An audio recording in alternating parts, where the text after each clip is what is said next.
আমি গর্ব করে বলতে পারি আজকে ওর যতটুকু উন্নতি হয়েছে এই লাইলার কারণে হয়েছে। কেউ যদি নিজে থেকে সচেতন না হয় ভাই, তাকে আপনি তার পুটকি মারলেও সে সচেতন হবে না। যদি তার পুটকি মেরে দেন তখন বলবে তার নুনু রাখার জায়গা ছিল না, এই জন্য আমার পুটকির মধ্যে তার নুনরা রাখছে, মানে তার সচেতন হবে না। ভাই কিছু মনে করেন না, মানে একটু খারাপ কথা বললাম, মানে আমার চরিত্র ঠিক আছে, শুধু মুখের ভাষাটা একটু খারাপ, মানে মাঝে মাঝে এদের কারণে করতে হয়। যেটাই হোক, লায়লা আপু তো বুঝতে পারছে থুক্কু থুক্কু, লায়লা খালাম্মা তো বুঝতে পারছে। এখন আপনারা যে মামুনকে দেখতে পাচ্ছেন, আমি খুব গর্ব নিয়ে বলতে পারি যে এই মামুনকে আমি ক্রিয়েট করেছি।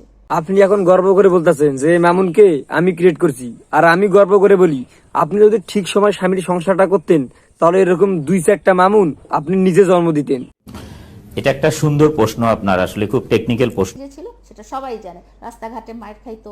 মামুন রাস্তাঘাটে মার খাইতো, আপনি এটাও জানেন, তারপরেও দুধ কলা দিয়ে বাসায় এনে সাপ পুষলেন, আর সেই সব আপনারে সবল দিয়ে চলে গেল।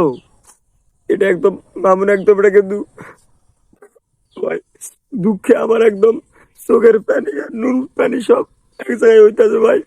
মামুন একদমই কাজটা ঠিক করেনি আপনার সাথে খালাম্মা।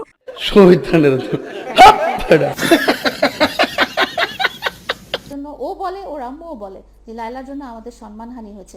ওর সম্মানটা কোথায় ছিল? এক মামুনের মা আর মামুন আপনার সাথে কাজটা একদম ঠিক করেননি।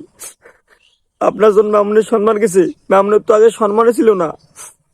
এই বেরকায় আপনি একটা আমার মনের মতন কথা বলছেন, মামুন তো সম্মানই ছিল না, আপনি তাকে সম্মান দিয়েছেন। আসেন আসেন একটু আপনার জড়াই ধরি। থুকু থুকু কি বলি, মানুষ আবার কি মনে করবে। যাই হোক ভাই, আবাকে বলে ফেলছি ভাই, কিছু মনে করেন না।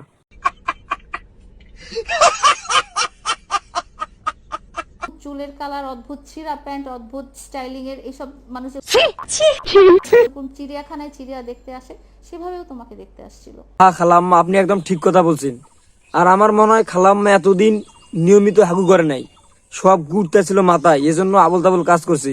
এখন নিয়মিত আবার হাগু করা শুরু করছে, এজন্য ব্রেন ক্লিয়ার হয়ে গেছে, এজন্য আবার সঠিক কথা বলতেছে, মানে বুঝতে আছে সঠিক।